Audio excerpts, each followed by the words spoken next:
Good afternoon and welcome to the Columbus Metropolitan Club. It's my pleasure to welcome you today. I'm Ellen Bloch, Director of Transfer Pricing and Tax Planning at Vertiv and a member of the Columbus Metropolitan Club Board of Trustees. Today's forum sponsor is Steptoe & Johnson. Today's forum partner is the Central Ohio African American Chamber of Commerce. Our live stream is presented by the Emergency Response Fund of the Columbus Foundation in partnership with the Columbus Dispatch. Let's thank all those sponsors for their support of today's forum.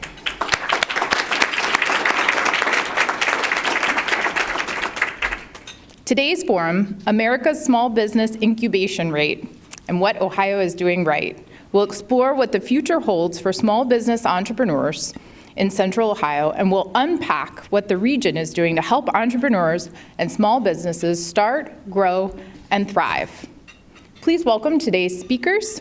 We have Bill LaFayette, owner of Regionomics, Steve Fireman, President and General Counsel of the Economic and Community Development Institute, Cheryl Turnbull, Senior Director of the Keenan Center of Entrepreneurship at The Ohio State University, and our host, Susan Post, editor of the Metropreneurship.com, and associate editor of Columbus Underground.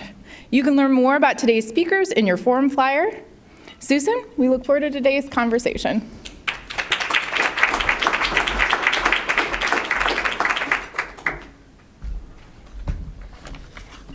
Thank you, Ellen.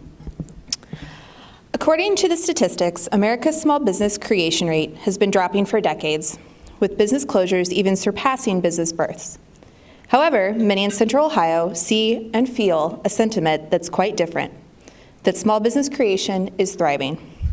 But in the words of our panelist, Bill LaFayette, the numbers are what the numbers are. How can we reconcile these differences? Today, we'll dig into just what the statistics mean, what resource providers like ECDI and the Keenan Center for Entrepreneurship are seeing on the ground in Central Ohio, the impacts of the pandemic on small businesses, and much more. So first, Bill, let's start with the numbers. Can you give us an overview of what you're seeing in regards to this declining small business incubation rate? Well, Susan, we're not doing all that well, and we haven't been doing all that well for years. I first brought this issue up, believe it or not, back in 2014 when I released my economic forecast on this stage that year. And the rankings were what really troubled me. Out of the 100 largest metros in the U.S., Columbus ranks 86th in the percentage of workers who are self-employed, 85th in the concentration of small firms, and I'm defining small firms as those with fewer than 20 employees, and 74th in our small business birth rate. Now, there has been a scotch of improvement in the self-employment percentage and the business birth rate over the last 15 years, but the small business firm concentration, the percentage of all businesses, hasn't budged. All right, I'm going to take this down to a local level. So Steve and Cheryl, what are your organizations seeing? And it sounds like it's actually kind of the opposite of what Bill is saying here. Well, I can start off, and trust me, I am loath and worried about ever disagreeing with Mr. LaFayette and his statistics. However, we are seeing at ECDI the demand greater than we ever have pre and post pandemic. We have a unique niche in that, we are an SBA microloan intermediary, as well as an SBA community advantage lender, and we're also what's called a community development financial institution. And what all that means is our focus is on underbanked and unbanked populations, with even a more honed-in focus on women-owned, minority-owned, and new American businesses. And we are continuing to see the desire and the growth of all of our programs across the board. There's not one area that we are not growing, whether it's in our area of educational services, which I'll go into a little bit more later, our investment services, which is our lending, which has just grown exponentially, or our innovation services, which is our incubation services, all have increased in demand here in Central Ohio and actually throughout the state, but especially here in Central Ohio. But we'll get into a little bit more of the numbers a little bit later. Cheryl? I think I might be coming at this from a little different perspective. I don't disagree with Bill. The numbers are, as he says, what the numbers are. In terms of the net, we have new business applications and we have fails. But I think what we're seeing is that the number of new business applications is exploding. If we look at the census data, new business applications are up 50% relative to their average between 2010 and 2019. Now, do many of those businesses fail? Absolutely. But what we're seeing, I think, is a very, very strong enthusiasm for what we call making a job rather than taking a job. And we see that in our students who are coming in. We have an Entrepreneurial Innovation Scholars Program, and it is the most popular scholars program on campus. We have over 60 freshmen who come that we admit to that program every year.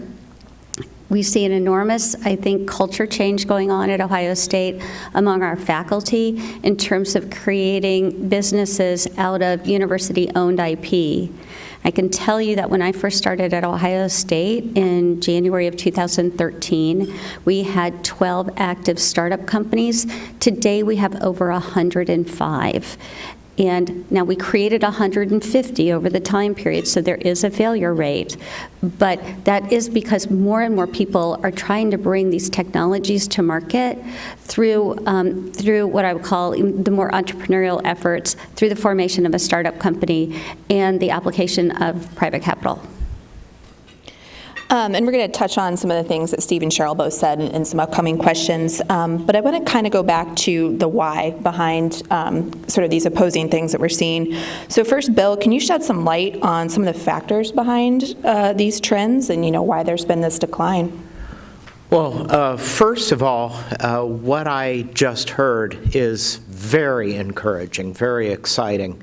And the numbers that I work with don't really reflect the pandemic, but it doesn't really surprise me a bit that the rate of entrepreneurship has picked up, simply because there was so much dislocation. People were at home for months, and so that has led to a lot of self-reflection. There was a Pew survey saying that more than 1 in 4 folks were thinking about actively thinking about changing their careers. And so entrepreneurship is certainly one way to go. The reasons behind the problems that we've seen in Central Ohio are, first of all, I think that we have a growing but still fairly low concentration of foreign-born individuals. If I remember correctly, the nationwide, almost 8% of foreign-born individuals are self-employed in a partnership or a sole proprietorship, compared to about 5% of people in general. There's that, and another correlation that I ran into is between small business formation and big businesses. The higher your concentration of really, really big businesses in your region, the lower the small business formation rate, all else equal. And we'll, again, touch on some more of that, but I want to hear from, Steve and Cheryl about why you think you're both seeing, this healthier startup and small business scene in Central Ohio, and, from your view, why Columbus has been a little bit insulated from some of this. So for a few years ago, and now this was pre-COVID, but Forbes ranked Columbus as one of the best cities in which to scale a startup.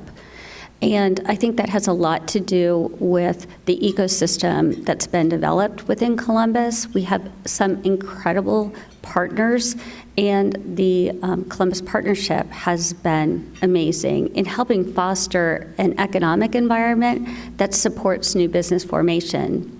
One of the things that Ohio State did back in 2012, our Board of Trustees allocated $100 million to invest in funds that support our startup ecosystem. Over that time, we've invested that $100 million in 10 different funds that represent the funding continuum from very, very early pre-stage to Series A and Series B. And the money in and of itself isn't sufficient, but that money combined with the intellectual capital that exists around the university and in Central Ohio has attracted some incredible management teams. And that's the value proposition I think that we offer, is that we have some great technology, we have access to capital, we have a state that supports the startup ecosystem through grant funding and through subsidizing some of the early stage funding vehicles. And that has really served to attract a lot of entrepreneurs to our area who are willing to start businesses here. Yes, Cheryl, I would agree wholeheartedly that one of the advantages of Central Ohio and what we have in our marketplace, because ECDI has the vantage point of looking at some different marketplaces in Ohio, because we've been invited to do what we do in several different marketplaces. And one of the critical things, and one of the things that we see that is missing in a lot of different places, especially the niche that we try to serve, the focus of the underbanked and unbanked and minority communities, is you can train people and you can provide technical assistance free or subsidized low of charge, and you can provide all the resources you want. Mentoring is very important as well. But without the funding, without the liquidity, the ability to help get started, be it the type of equity that Cheryl's talking about, or the type of loans that ECDI provides, which are loans as small as $750 all the way up to $500,000. That's what's critical in kind of fueling the growth of a local small business ecosystem, in my opinion.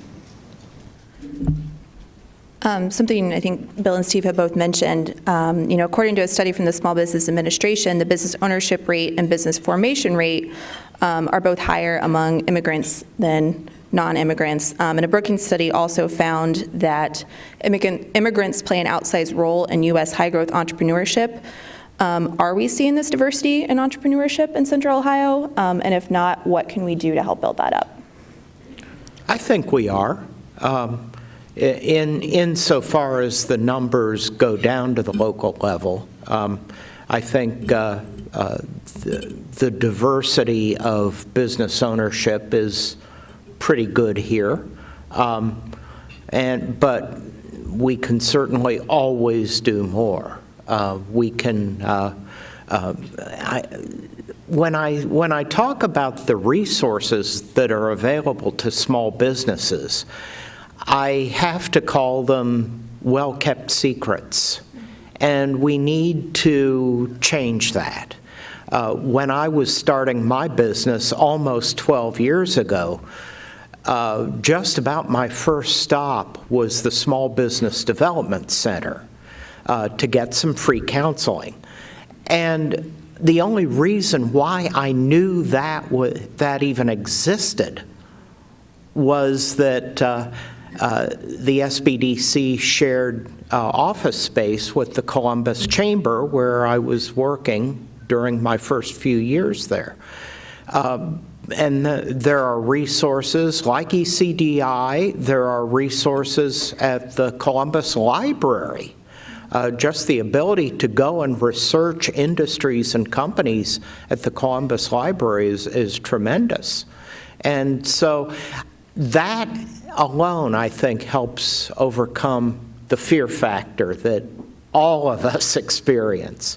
I overcame mine by talking to everybody I could think of for 6 months before I pulled the cord and said, okay, I'll get off here, please. Yep. Anything to add? I do. ECDI began in 2004, and at the time we started ECDI, a lady named Ina Kinney was the founder, and we came from another organization, and her focus was at that time about 80% of our clients, maybe 90%, were refugees and asylees.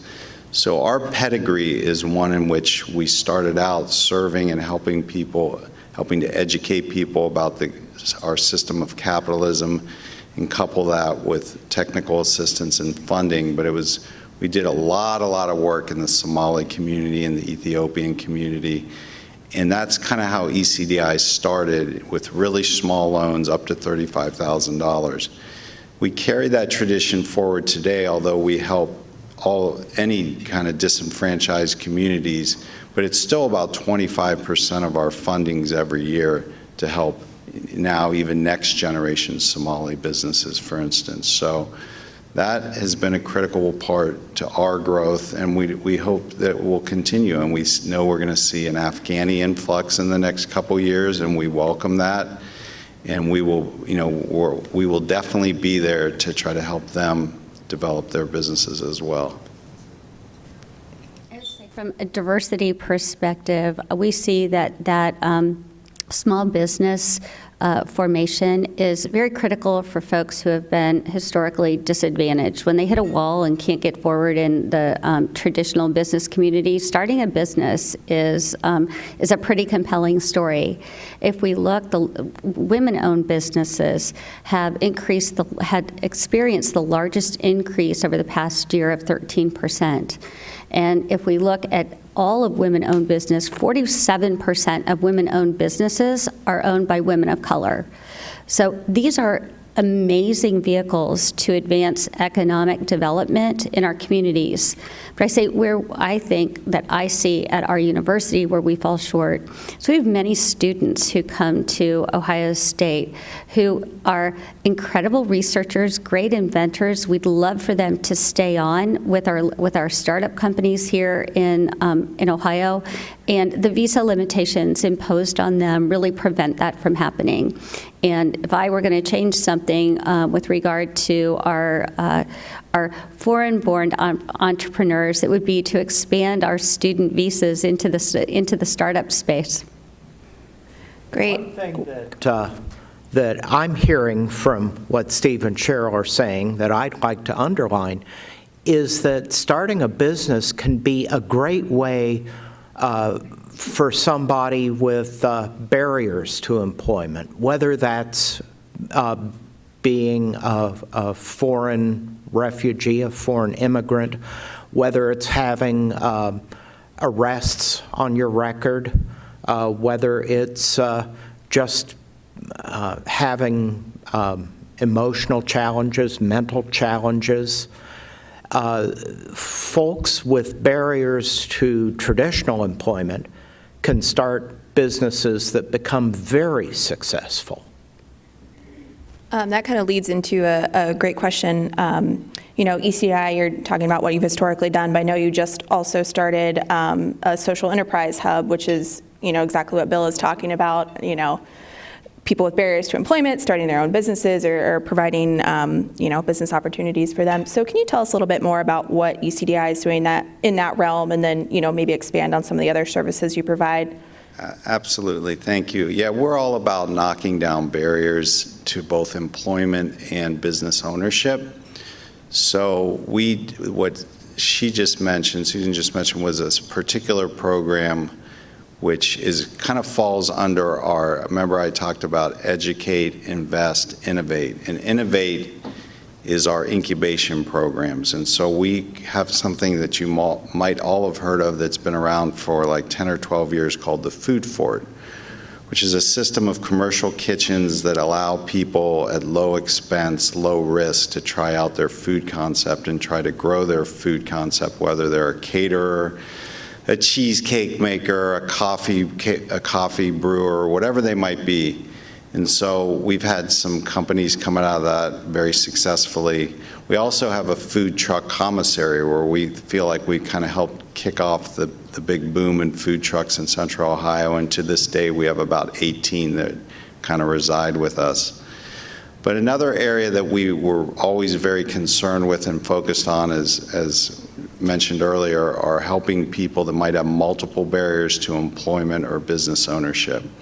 And we do that in several ways, and one of which was just mentioned, which is our social enterprise incubator. And that's a program in which we're trying to help prop up and support through technical assistance and funding and training business owners who are focused on employing people that might have multiple barriers to employment. So that's something that's within the last year and a year and a half, and we're really, really proud of that program. Another program that we have that another mechanism that we have to break down some of those barriers is we have a multitude of different funding sources. We're not only an SBA lender, but we have a lot of bank funding sources, a lot of municipal funding sources. The Columbus Foundation, for instance, is a funding source. So therefore, we don't have restrictions of some governmental or highly regulated funding sources that might prevent us lending to somebody who, say, might have, a felony in their background. So that's another way that we knock down some barriers. Great. And Cheryl, will you tell us more about the Keenan Center for Entrepreneurship and some of the programs and services you provide? Absolutely. So the mission of the Keenan Center is really to foster a culture of entrepreneurship at Ohio State. And the way we do that is through the support and development of startup companies and the encouragement and education of founders. And those founders can be faculty, staff, students, or alumni from Ohio State. So we offer a variety of different programs. We have accelerator programs. We have mentorship programs. We do entrepreneurial education. We give workshops and boot camps and training. We have a whole funding continuum for capital. We have a management recruitment program. So if you have an idea and you need to put a team in place behind it, we will help you with that. And I think one of our most exciting for entrepreneurs is the possibility of taking a technology that's been developed at the university that has hundreds of thousands, millions of dollars of research behind it, and we will help that entrepreneur set up a company, build a team, license that technology into the company, and provide them with a series of grant funding vehicles that, if they qualify, can give them up to $300,000 to kickstart that business. And then support them once that business is formed with a variety of additional resources. Those tend to be our most highly technical companies based on really high technology, but we're also supporting our student businesses, which is incredibly fun. Our students come to us with ideas. Some of them, this is the first time that they're thinking of something they want to do entrepreneurially. We also have students who have gone through and they've become serial entrepreneurs. They keep trying out different concepts. And we teach them the process of how they go through customer validation, their market assessment, what their go-to-market strategy is. And we measure our success really not so much on, is the business successful, did it become Facebook or Google or whatever. We look to see how we given those students a really good entrepreneurial skill set. Because as we all know from the failure rate of startup companies, it's high, and the first few may not be successful. But if we give the students the skill to learn how to launch a successful business, on their fifth or sixth try, this might be something that turns out to be incredibly successful, a good employer, good for economic development, good for the student, allows them to live their passion. And I'll just add one more thing, is that we see more and more of our students looking to create a strong social impact with what they're doing. They have a real care for how their technology, how their idea will benefit the world. And I think that's something that we can be very proud of as a community, in that the technology is coming out of Ohio State, the ideas coming out of our student population. There really is such a benefit to the rest of the world population. I'm sure we could certainly have an entire panel about these social impact businesses and how that's growing, and it's all really exciting to see. But, hearing you talk about the programs and services your organizations provide, it kind of sort of represents these two realms of entrepreneurship. ECDI, you have sort of these Main Street businesses, in the Keenan Center, some more of these high-growth tech startups. So Bill, from an economic impact level, can you speak a little to the interdependency of those two and why they're both important? They are definitely both important for very different reasons. The kind of businesses that Cheryl's center works with are scalable. They can grow very large. They can employ lots of very well-paid folks and draw money in from outside the region, which is how incomes and wealth and employment increase. On the other hand, what I like to call the coffee shop on the corner is just as important, but for a very different reason, and that's this. That business, by and large, functions by drawing from local suppliers. On the other hand, if you've got a chain, that chain's operations are centralized in order to be efficient. And that's certainly good. It's certainly important. But the point is that if you buy a cup of coffee at a local coffee shop, many more of your dollars stay here in the region, 3 to 4 times as much as the dollars that maybe flow out to, I don't know, Seattle. And so it really does make a difference. And my argument is that keeping dollars in the community is just as impactful, has exactly the same economic impact as bringing them in.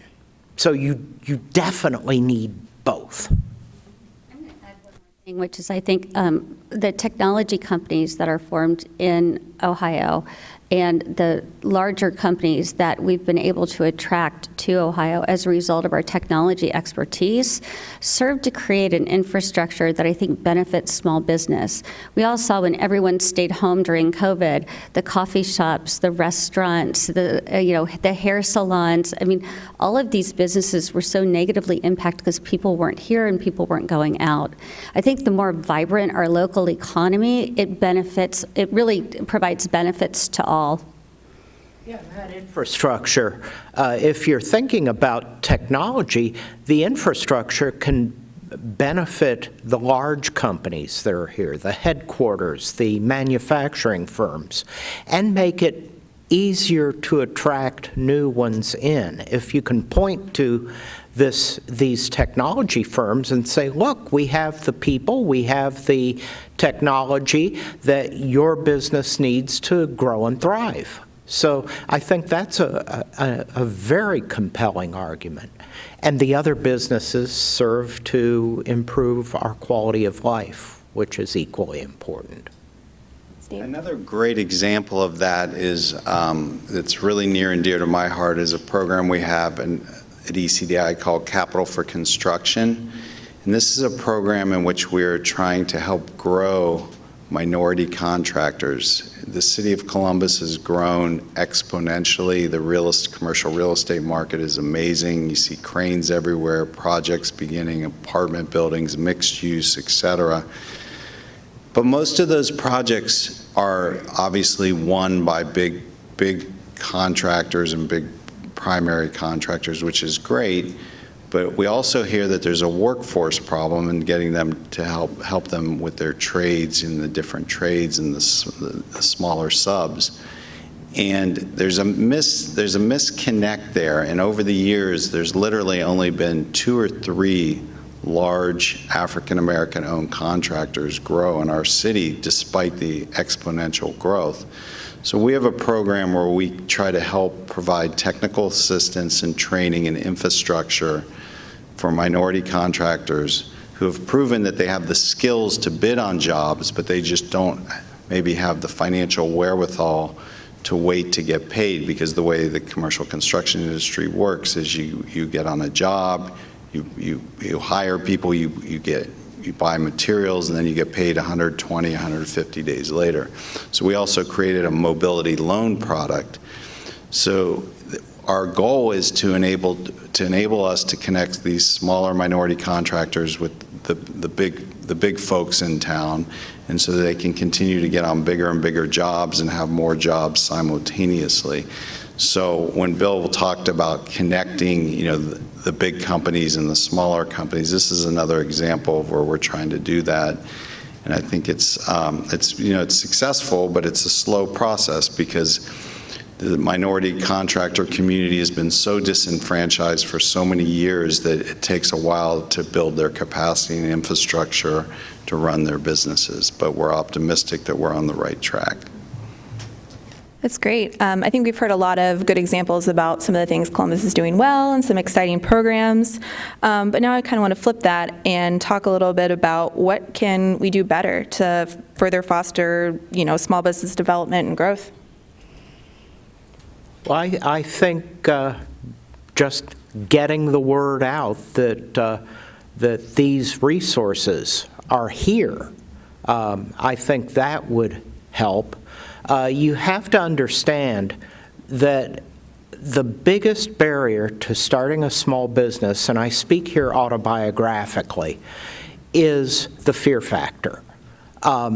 It's just understanding what it takes to run a business, which is very different from the skills of starting a business. You have to have both. And so networking entrepreneurs, perhaps better than we are currently, mentorship programs, I think, would be very, very important. I'll certainly talk to anybody who wants to start a business. Cheryl? I would say, I'm biased, so, when someone asks me a question, what do we need, I would always go to more focus and funding on small and micro business. Bill mentioned, that in Columbus, we have done an amazing, amazing job of attracting big businesses. And, there's been great tax incentives given for that, and there's been a lot of dollars spent on that. And as a funding community, we've spent a fraction of those dollars investing in organizations like ours and others who support to uplift, minority, women-owned, new American-owned businesses. So the funding infrastructure can always improve, and, we're always at the forefront of, trying to do so. It might sound self-serving, but these programs don't run themselves, so that's what we try to do. The other thing that I think is critical is that, and it was mentioned again earlier, is the navigation piece. Like when Bill went to start his consulting business, where do I go? Well, he knew to go to the SBDC by happenstance, but a lot of people just don't know where to start, and then you do a search and all these different resources come up. Some of them are valid, some of them are out of business. So the true navigation process, I know we're working on it, and the city's working on it, and the county is working on it, but we haven't quite gotten that right yet either, so we need to do something about that. I agree. I thought that that Bill's comment on all of our resources being such a great secret that really sort of rang true, because we do have so many resources here in Columbus. How many knew that, if you wanted to start a business, you don't need to come up with your own idea. You can come to Ohio State. You can pick up a technology that has great potential that's been vetted through all sorts of research dollars, and you would have the opportunity to be supported and funded in bringing that technology to market if you have the right level of expertise. That's the kind of thing that we're trying to put out there. We're trying to use social media a lot more to reach people, and we're working with our students. And I would say that all of that gets to more of a climate of changing the culture. You see more and more as our students come in that being an entrepreneur, starting a business is much more acceptable as a career choice than it was, I would say, even 10 years ago. There's such an excitement around this, and we actually work with within the curriculum that entrepreneurship is not a business school topic. The Keenan Center serves the entirety of campus because entrepreneurship actually lives everywhere across the university. And so giving our students and our faculty and our alumni access to resources like our mentoring service, like access to capital, like our workshops are all very important in reducing the fear that you were talking about before, and just letting people, I guess one of the things that we like to say is letting people dream about what if the impossible were possible. And you know, one other thing that we might want to think about is introducing the idea of business ownership and entrepreneurship in our K through 12 schools. Junior Achievement does a great set of programs along those lines, but I think we need to expose every student in the area to the possibility that, hey, maybe one of these days you can own a business, and here's what it's like. And we have so many folks that are sort of accidental entrepreneurs. You're a musician and you didn't know that you were going to be running your own studio someday, or an artist who's running her own gallery, or a medical clinician who's running her own practice. So there's a lot of opportunities for entrepreneurship, and getting people really early on, our students, to develop the entrepreneurial mindset and that way of thinking. I think it's incredibly important. I agree 100% with what both of you are saying, and I'm so excited, and I want to disclose something, but I can't. So I got to do with a major high school, prominent high school in the city of Columbus. We're working on a program, but we're not quite there yet, so I can't. But we think it's critical as well, and we want to move into the youth entrepreneurship space as well. Very, very cool. Great. We'll move to questions from our live stream and in-person audience in just a few minutes. So if you have a question, please make your way to the microphone now. But before we do audience questions, just want to quickly touch on one last thing. I know this came up a little bit earlier. We saw this huge surge of businesses starting during the pandemic. You know, folks were laid off, folks were at home, they finally started to start that business. So quickly, just want to hear a little bit from, each of you. Bill, maybe you can talk about how this is going to impact the numbers. And then, Cheryl and Steve, did you kind of see that surge within your organizations? Well, the numbers that I'm looking at aren't absolute as much as they are rankings. And so in order to move the rankings, we have to do better here than the other metros do. Certainly, every tenth of a percentage point that we can raise these rates is a great thing, and it helps our economy. But I am hoping that we can sort of eat other folks' lunch. Great goal. Steve? Yeah, I mean, our experience during COVID was that we were needed more than ever. We put approximately $24 million of what I would call ordinary lending on the street during the primary COVID year, or 15 months, and $44 million of PPP money. And you got to remember, our average size loan is just $23,000, so that's a whole lot of loans. So the demand was there. As a matter of fact, and I don't like to brag, but this one I have to, because we've been nipping at the heels of this for so long, there's 180 microloan intermediaries licensed in the United States, and we just got word that our little ECDI microlender here in Columbus, Ohio is the #1 by volume in the country. So we were pretty excited about that.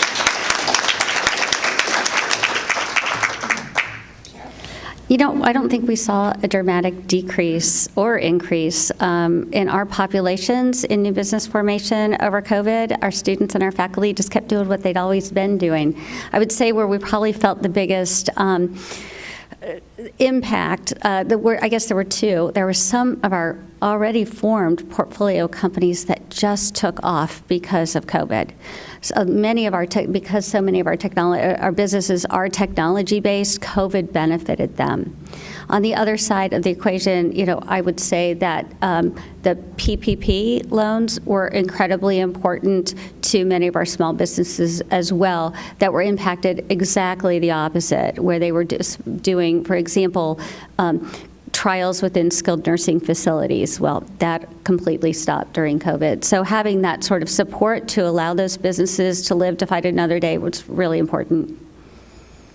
And now when we move to questions, it's CMC's longstanding tradition to take audience questions. Jane Scott of CMC is curating questions from the live stream audience. For our in-house audience, please join Jane at the microphone. Please keep your questions brief and to the point. Jane, what is our first question? Wonderful, thank you. And as Susan said, any of you have questions, we'll trade off from online to questions online. So Mary Jo Hudson from Squires Patton Boggs, please discuss how small retail businesses are pivoting to adapt and address market changes associated as customers move from to hybrid working environments.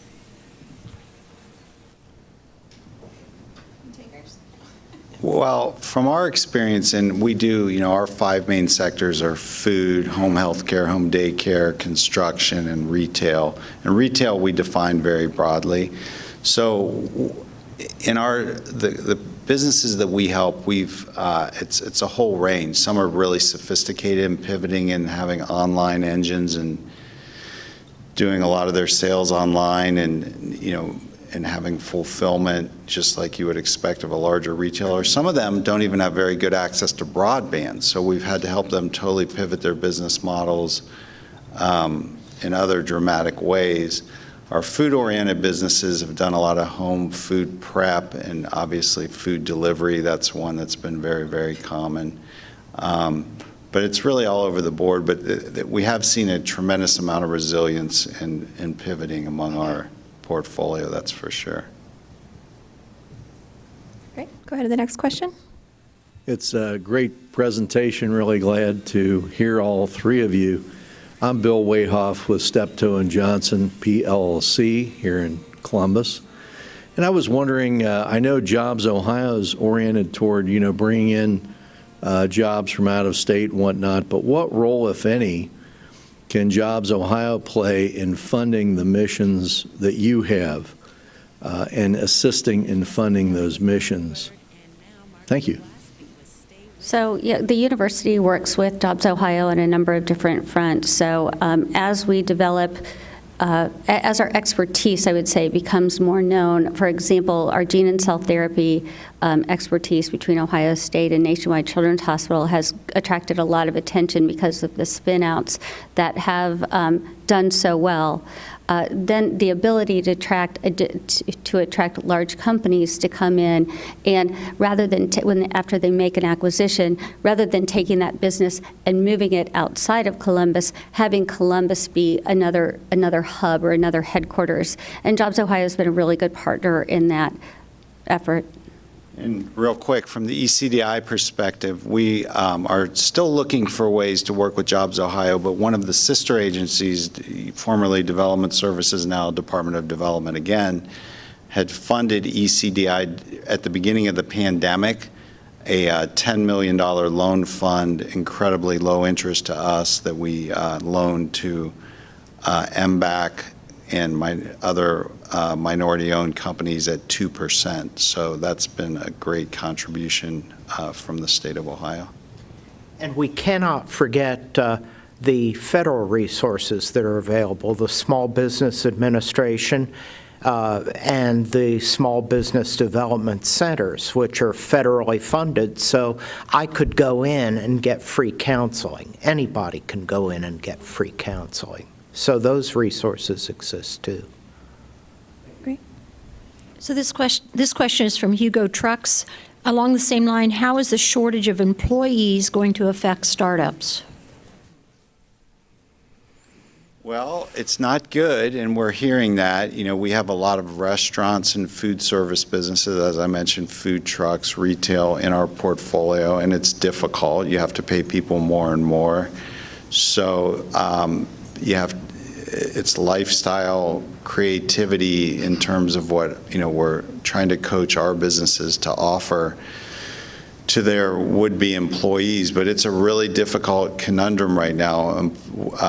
Employees and future employees are really calling the shots right now, and it's difficult. I'm sure it's difficult on all of your businesses. It's been difficult in ECDI, our own growth in our, you know, we're in the business of helping to start and grow businesses, and it's difficult for us to find all the people we need in a prompt manner to keep up with the growth. So it's going to continue to be a challenge. Small restaurants, locally owned restaurants, is one of the big things that I'm worried about as we see this big shift, the great resignation and the need to pay workers more and more. I would argue they deserve to be paid more in many cases than they are, but that puts a big squeeze on these businesses' profits, along with the increasing food cost. And so if you cannot pass those cost increases along to your customers in the form of higher menu prices, then you may have to shut down. And that's a big concern of mine. I do a lot of food and beverage coverage, and I think literally every restaurant I've talked to in the last 6 months is like, can you add that we're hiring in there? And, you know, restaurants adjusting hours, and you're, you know, speaking of the margins, it's a notoriously low margin business anyways, so compounding all this, it's been heartbreaking to watch for sure, but. And I'll just add that I think we're at a period of time of dislocation, and dislocation is always painful, but it does also create some opportunities. And I'd say two things. One is I was in a restaurant the other day where a few of us were trying to navigate the online kiosk, and we're cursing it as like it didn't like pick up the different things that we wanted. And we were recalling back in the day when we switched from filling from our gas tank being filled up by an attendant to having to do it ourselves. So I do think there's this process of adjustment. I do think we'll see a lot more technology in small businesses, and I think that creates a opportunity for new technologies to come in and look at how can they make life easier for small businesses. And then what that does, of course, is it creates a very large demand for the students coming out of Ohio State, which makes us very attractive to employers. Unfortunately, you might have to think of another analogy, because I think our audience might be like, gas attendants, what are you talking about? Sorry, I'm old. Me too. We'll take the next question. I'm Amanda Sage, and some of you know that I'm a marketing consultant who works with CMC, but I'm also in the process of starting my 5th company and getting my 2nd woman business-owned certification. And I'm curious to hear how you feel the certification process for woman-owned, minority-owned, veteran-owned, LGBT-owned, all those different certifications, how that's changed small business ownership, and how you see it continue to affect the supply chain with supply chain diversity, and how the market will adapt and hopefully attract more of those. Great question, and I'm not going to cop out, but a lot of that is handled by my team at my Women's Business Center, so I would encourage you to call ECDI's Women's Business Center, which is just another, it's kind of the front end, our training and technical assistance. I will tell you that we support a less bureaucratic, easier process to gain that certification. We think that sometimes it's too difficult. They ask for too much for a fledgling or, you know, not a very developed business. And that's one of the reasons why our loan funds that have some stipulations in terms of women-owned or minority-owned, we don't make them be licensed, or I forget the designation. We don't make them have the designation. They just need to demonstrate that they're qualified, and then they could qualify for that loan fund. So, but please contact Aminata Soto at our Women's Business Center. I think we're going to do time for 3 real quick questions here. So, Steve, does ECDI have any kind of program for individuals in the community to invest in small business startups? Great question. We once had something called Invest Local Ohio, which enabled individuals to invest a minimum of $1,000 and upwards of hundreds of thousands if they wanted to, though no one chose to invest that much. But I think the average investment was $5,000 to $8,000, and we would leverage it with all our other loan funds. It would go. The investment would be an investment note, and we'd pay a return every year. 2% if the investor let us use the money for 3 years, and 5% or 3% if they let us use it for 5 years.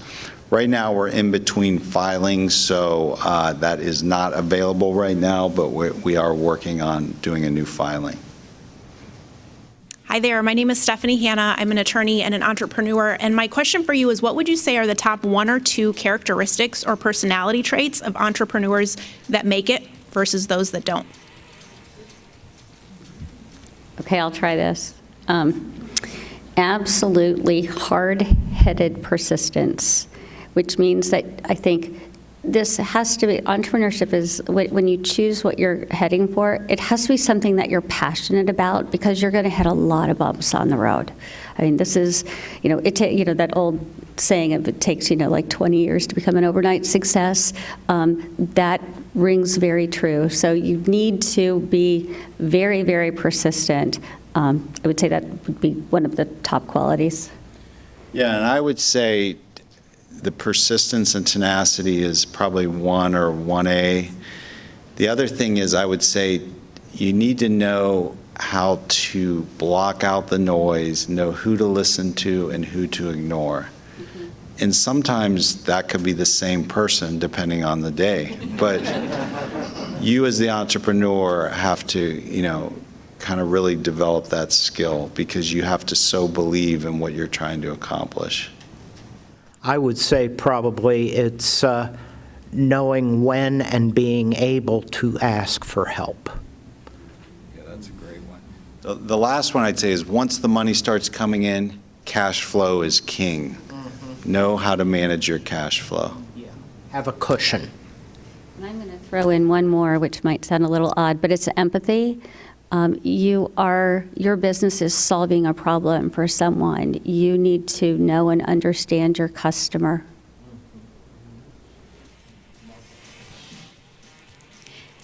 My name is Tony Bell with Phoenix Consulting Co., small minority woman-owned business. And my question is, before I get to the question, Bill, you're right, the numbers don't lie. And what I do know as a social scientist is the interpretation, the worldview of the person who's interpreting that data really matters. So thank you for your advocacy. As a small minority-owned, woman-owned business, I can say that it has been difficult to navigate the pandemic. We design coursework in leadership and facilitate those courses. And I feel very fortunate that I had friends who could tell me, hey, there's a resource here, or I got this grant, or I did that. What I can say is that a lot of times in those applications, there were little stipulations that still made it so that applying for something was disparate for my company and for minority-owned companies like mine. What else can you do? What, in addition to all the things that you're doing, can you do to continue to make it possible for those disenfranchised, often left out by some small rule companies, be able to have the same opportunities for funding and connection that majority-owned companies do? Well, I think first and foremost, it goes back to what we were just talking about, the tenacity. And if you feel like some of these rules or bureaucratic questions or applications are not fair, or they're inherently discriminating in some way, or I don't know if that's what you're saying, but then be willing to bring them up. Don't just walk away. You know, you gotta be, somebody's always got to fight the good fight. And so that would be my number one piece of advice. And then use allies. Like you said, you've been lucky to have some allies and people of influence that have helped you. Go to the well. If they helped you once, they'll help you again. And you know, they're doing a good thing in the bigger picture. So those are the two pieces of advice I give you. An unfortunate thing that I've run into on occasion is the extreme bureaucratic nature of some of these requests for proposals. I have passed on proposals that I think I could have done very well at simply because I did not have time to fill out a 50-page application. And so, to the extent that large companies can make it easier for small companies, micro companies, to access these jobs, the better off we'll be. Wish we had more time. I've got a whole list of questions we didn't get to, but we'll turn it back over to Ellen Bloch for our concluding remarks.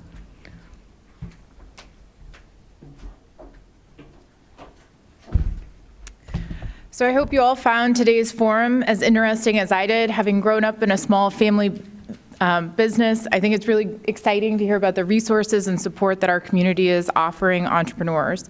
Please join us next Wednesday as CMC presents Afghans Settling in Ohio with a panel of experts.